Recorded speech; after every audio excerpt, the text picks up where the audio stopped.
لو نظرنا الى التكليفات اللي هي الدلالة الموصلة الى المطلوب اللي احنا بنسميها الهدى ده، تجد ان الله رفع المهتدي على الهدى. يعني الهدى مش جاي يستذلك، الهدى جاي يرفعك، لان في ظاهر الامر ان الهدى يقيد حركتك، فقال لا انت على الهدى. وعلى تفيد ايه؟ الاستعلاء، زي ما تقول انت على الجواد، انت على الدابة، انت على السطح، يبقى على تفيد ايه؟ على تفيد العلو. فكأن المهتدي حين يلزم نفسه بالدلالة على الغاية الموصلة للمطلوب لا يستذل للهدى، ولكنه يرتفع على الهدى، والهدى يصبح تحت امرته في ان يوجهه الى الخير. لكن الضلال يعمل ايه؟ الضلال يغلفك فيه، يحبسك فيه. ولذلك شوف المقابلة، وإنا أو إياكم لعلى هدى أو في ضلال مبين. في العلو في الهدى يفتنك، يقول لك المنهج وإن قيد حركتك فإنما جاء لإعزازك ولعلوك وسمو مقامك، أن تأخذ من بشر تشريعا أو تأخذ من ذاتك حكما، ولكنه يرتفع بك إلى أن تتلقى عن الله. أدي على أولئك على هدى. ولكن في الضلال قال إيه؟ في، وفي دي تدل على الظرفية المحيطة. شوف الشيء في الشيء، الشيء في الشيء، يعني أن الشيء إيه؟ مظروف. دي اللي ربنا قال عليها في آية أخرى أحاطت به خطيئته. أحاطت به، لا يستطيع أن يتململ منها لأنه مظروف في الضلالة، وما دام مظروف في الضلالة فلا يمكن أن يأتي له منفذ ينفذ به عن الضلالة. الضلالة حكمته، وما دامت حكمته هذا الحكم وغلفته ذلك التغليف فلا يمكن أن يصل إلى هدى مطلقا. الحق سبحانه وتعالى حينما قال أولئك على هدى من ربهم وأولئك هم المفلحون اختار لفظا عليه دليله. معنى مفلح يعني ايه؟ معناها العام الفائز، أولئك هم الفائزون، ده كلام على الأول. إنما الاشتقاق بتاعها اشمعنى ما قالش هم الفائزون ليه؟ ما كان يقول هم الفائزون، أما جايب هم المفلحون ليه؟ لأن الفلاح والفلح والمادة كلها مأخوذة من شق الأرض للبذر، ومنه سمي الايه؟ الفلاح. الفلاح الذي صنعته شق الأرض للبذر. الله، طب وجاب دي ليه؟ يعني اشمعنى دي جابها عشان الآخرة كده؟ أم قال لك لأنه يريد أن يأتي مع الشيء دليله. وهناك فارق بين أمر يخبرك به غيبا وأمر يستدل به مشهدا. الله حين يأمرك أوامره يقيد حريتك. كنت تحب أن تختار ما تحب، فجاء التشريع فقال لك افعل ولا تفعل. أنت تظن أن ذلك تقييد لك في حركة الحياة يضرك ويقلل عليك الجدوى، لأنه أخذ منك شيئا، أخذ حرية حركتك في الاختيار، لأنه حين يقول لك افعل معناها أنه ضيق عليك أن لا تفعل، وحين يقول لك لا تفعل ضيق عليك أن تفعل. وواضحة قوي في إنه لما يقول لك زكي من مالك بتنقصه شوية، هو في ظهره إنه بينقص. يوم الحق سبحانه وتعالى لما يجي يقول لك إن قيدت حركتك التكليفية بقولي لك افعل بحيث لا تقدر أن لا تفعل، وبقولي لك لا تفعل بحيث لا تقدر أن تفعل، لا تظن ان ذلك تقييد، وانما هو تربيب لفائدتك. لماذا؟ التربيب للفائدة معناها ان تكسير الفائدة، لان كما قلت سابقا حين يأمرني الله امرا أأمرني وحدي ام امر المؤمنين جميعا؟ فحين يقول لي كما اقول دائما لا تسرق، هل قال لي وحدي لا تسرق فيكون قد حدد حركتي؟ لا، ده قال للناس جميعا لا تسرقوا من فلان. يبقى مين اللي كسبان بقى؟ انا ولا غيري؟ انا اللي كسبان، لانه قيدني وانا واحد، وقيد من اجلي ملايين الناس. يبقى اذا ربط ولا ما ربطش؟ يوم لما يجي يقيدك بالتكليف يقول لك انا حين اقيدك بالتكليف انا اريد ان اضمن لك الفلاح، ان تكون الفائز، تكون المنتصر، ان تكون صاحب المغنم. ازاي؟ ام جاب كلمة من مادة فلحة، الفاء واللام والحاء. حين ترى مادة فلحة في اللغة تجد هي ايه؟ شق الارض واهاجتها بالحرث، بالحرث، وتؤدي معنى القطع. ان الحديد بالحديد يفلح، يقطع يعني يشق برضه. اذا فكلها معنى ايه؟ حركة تستدعي شق متلازم جامد. مش معناها كده؟ فان كانت الارض الصمة دي بن ايه؟ بنشقها علشان نرمي فيها الايه؟ البذر. احنا حين نشقها ونرمي فيها البذر، العملية دي يمكن الفلاح كان بيعملها تقليدا، لانه وجد اباءه والذين اخذ عنهم هذه الحرفة بيعملوا كده، ورأوا انهم اذا ما جاءوا ببذرة وزرعوها في ارض جامدة ما تنبتش النبات اللي مؤدي الى الثمرة المرجوة، تطلع هزيلة.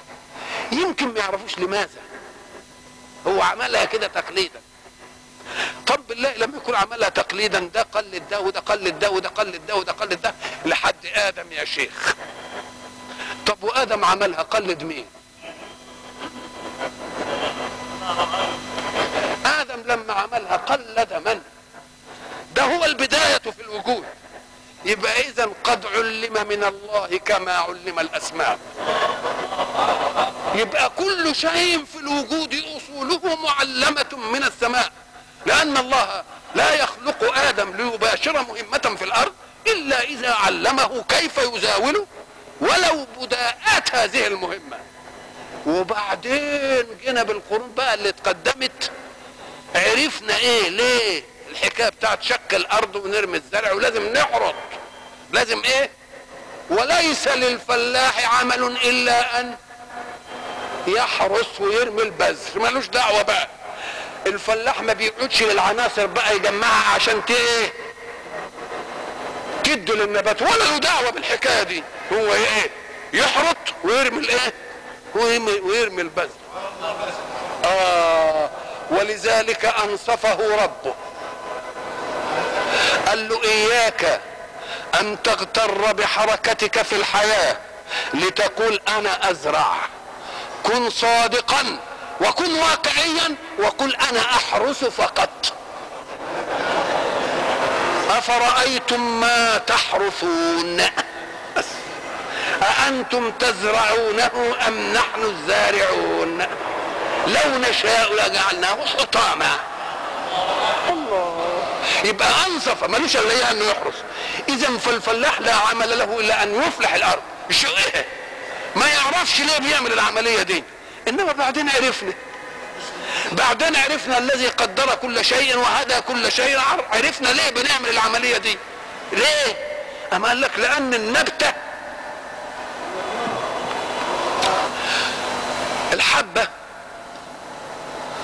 حين تلقيها في الارض تجد في حجم كل حبة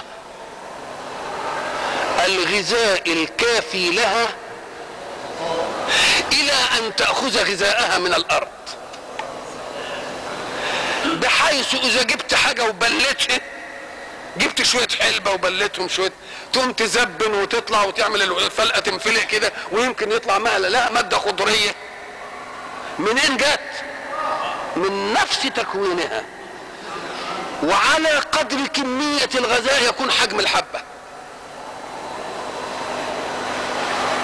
تقوم الحبة لما تصادف تنحرس الارض ونرميها ونديلها شوية الرطوبة، تقوم تبتدي تعمل ايه؟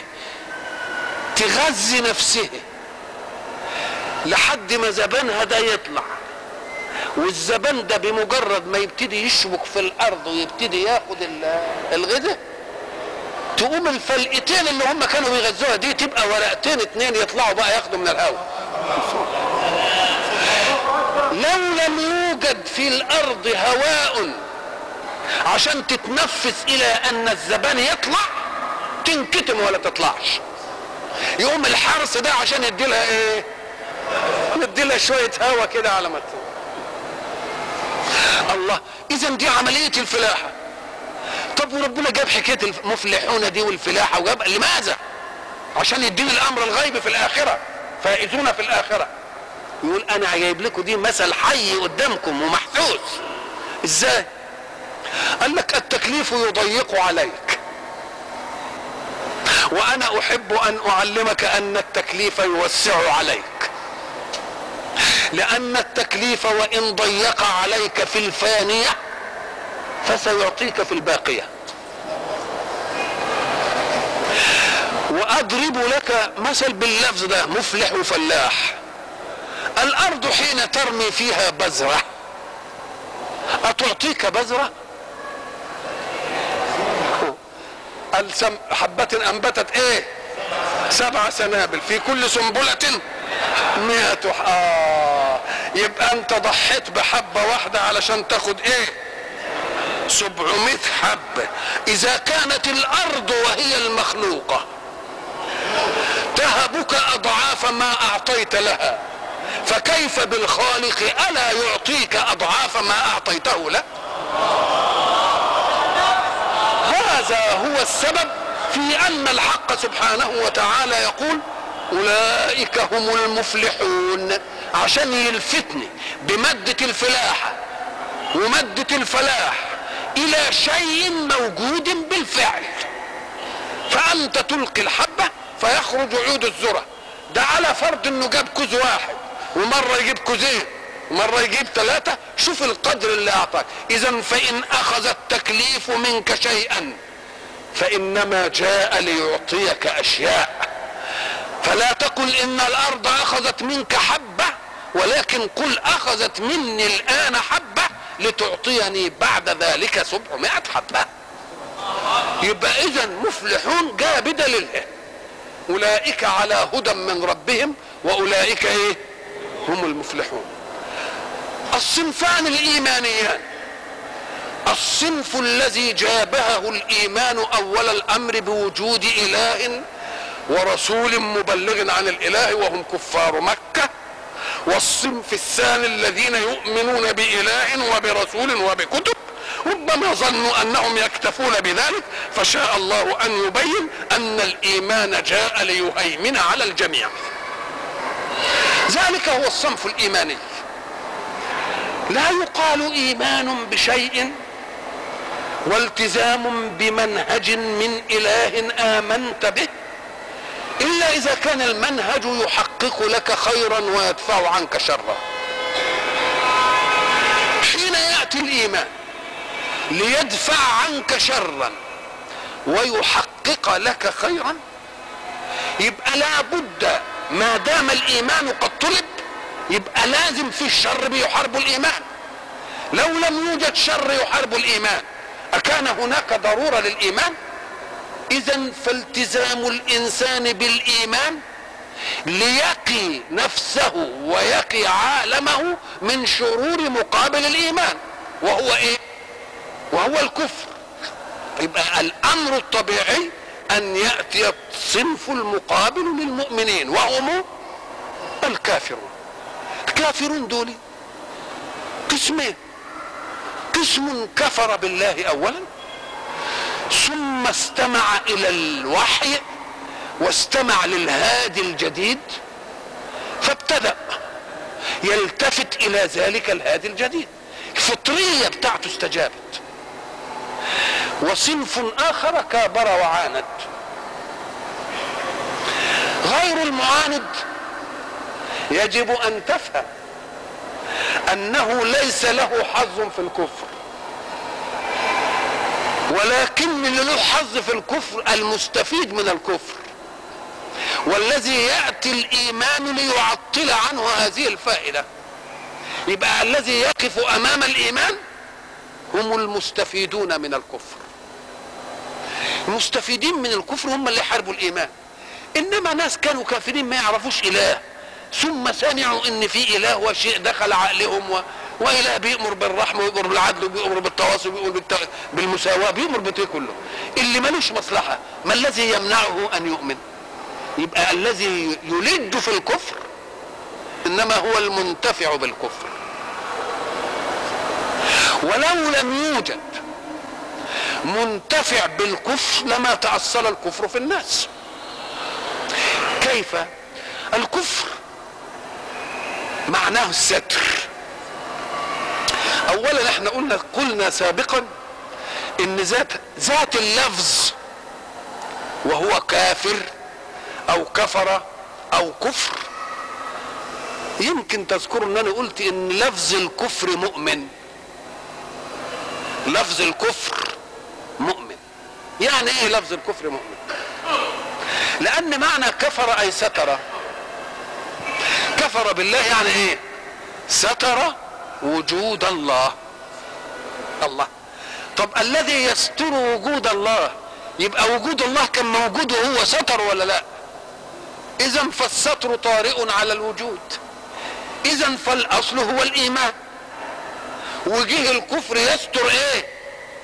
يبقى كلمة كفر نفسها فضحت الكافرين، لأنه لا يقال كفر إلا إذا كان هناك شيء موجود ثم سترناه. فكأن الأصل الفطري الإيمان، ثم طرأ الساتر من الكفر لغفلة الناس، ولأن الإيمان بيضيق على ذي السلطان وأصحاب السيطرة وأصحاب الاستغلال وأصحاب الاستعلاء، فابتدأوا يستروا الإيه؟ يستروا الإله ويستروا الإيمان. إذن فاللفظ في ذاته يدلك على أن الإيمان أسبق، والإيمان أسبق دي قضية منطقية. ليه؟ لأن الخلق الأول وهو آدم الذي خلقه الله بيديه ونفخ فيه من روحه وأسجد له الملائكة وآتاه المنهج، كل ذلك أمر مشهدي. يبقى الكفر لسه ما جاش. الكفر كان بيداعب في آدم بواسطة إبليس. كان المفروض طبعا إن آدم قاعد يلقن أبنائه، وبعدين بمرور الزمن جاءت الغفلة، وبمرور الزمن وجد كثير من الناس أن الإيمان يقيد حركتهم، فابتدأوا يعملوا إيه؟ يكفروا. لكن العاقل لما يسمع كلمة كفر دي كان يجب يتنبه ويعرف انها ده مقلب في الانسان. اكفر ازاي؟ طب وانا اشارك في من ستر موجودا؟ كيف اشارك في من ستر موجودا؟ ولذلك ربنا نبهنا في السورة نفسها وهيقول لنا كيف تكفرون بالله. قولوا لنا انتوا كفرتوا بالله ازاي؟ ما يقدروش يجاوبوا ابدا الا اننا سترناك يا رب. يبقى دي ايمان ولا مش ايمان؟ يبقى ده الايمان. يبقى يقول لهم لما يجي يقول لهم ياخدهم كده يقول لهم كيف تكفرون بالله؟ هيقولوا سترنا وجوده، وهل يستر الا الموجود؟ يبقى موجود. يبقى كيف تكفرون بالله دي فيها ايه؟ فيها عين الاستدلال على الايه؟ على الايمان. الانسان نظرا لان الله سخر له ما في الارض جميعا واستجابت له طبائع الاشياء، يفعل في كذا فينفعل له، بمرور الزمن ظن ان له اصالة وسيطرة على الكائنات، ولذلك عاش وفي ذهنه قوة الاسباب وهو فاعلها، فلم يلتفت الى المسبب الحقيقي. وهذه تلمحها في قول الله سبحانه: كلا إن الإنسان ليطغى أن رآه استغنى. ساعة ما يستغني يظن أن الأشياء منفعلة له بذاته. إذن فالذي يتعب الكون هي استيقاظ النفس نحو ذاتيتها، استيقاظ النفس نحو ذاتيتها. نقول له يا غبي ما تستيقظش ابدا نحو ذاتيتك، لانك انت لو فهمت حتى معنى ذاتية يعني ايه شيء ذاتي. الشيء الذاتي هو ما كان بذاتك لا بغيرك ولا يتخلف ابدا. الامر الذي بالذات لا يتخلف، انما الامر الذي بالغير هو الذي يتخلف. لو انك انت بصيت لكلمة ذاتيتك دي التي نظرت اليها وغرتك واطغتك كنت تفهم ان كلمة ذاتية دي مهدومة بالنسبة لك، لان كلمة ذاتية معناها ان لا تكون محتاج لغيرك وقائم بذاتك كده، وانت شاهدت نفسك لا ذاتية لك، متغير ومحتاج لمعونة ابوك وامك، وامك تشخخك وامك تاكلك وتسحبك وتشيلك على كتفها، الله، ولا تقدرش تقوم تجيب لنفسك الطعام وهي اللي تجيبه لك. اذا الذاتية ممتنعة اصالة في بدئك. واذا ما اخذت شيئا يطغيك بان لك ذاتية وبلغت رشدك وبلغت قوتك ونضجك واصبحت الاشياء تستجيب لك واصبحت تعين غيرك بعد ان كنت تعان، ربما غرتك هذه الفترة. فانظر الفترة الآتية في مقابلك، وهو انك ستصير الى طفولة اخرى لكي لا يعلم من بعد علم شيئا. وبرضه عايز بعدين اللي ياخد بايدك واللي يقعدك، وان طال بك العمر عايز برضه اللي يقعدك تخطئ حاجتك، وان طال بك العمر يمكن عايز اللي ياكلك الله.